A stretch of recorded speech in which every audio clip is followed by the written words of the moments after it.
Cauliflower crispy செய்ய போகிறேன். Evening snacks மாதிரி பாருங்கள். இப்போ கேரட்டு, கோஸு, பீன்ஸ் அரிஞ்சு வச்சுருக்கேன். இப்போ இது கொஞ்சோண்டு உப்பு போடுறோம், கொஞ்சமாக மிளகுத்தூள்,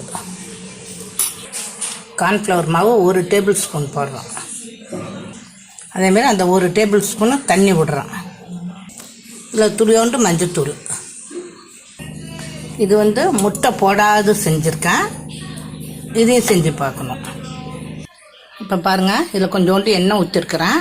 இதை அப்படியே ஊற்றி அப்படியே ஆம்லெட் மாதிரி அப்படியே போட்டு எடுத்துடலாம். பாருங்கள்,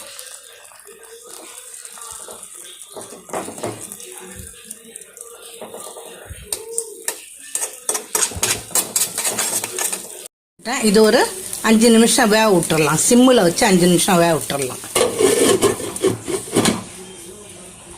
பாருங்க, முட்டை போடாமல் வெஜிடபிள் போட்டு செஞ்சுருக்கிறேன்.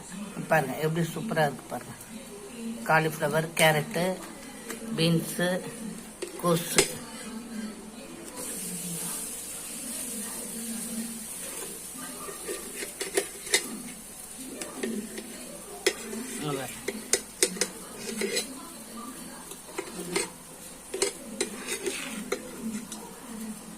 இதேமாரி நீங்களும் செஞ்சு சாப்பிட்டு பாருங்கள். நல்லா சாஃப்டாக இருக்குது.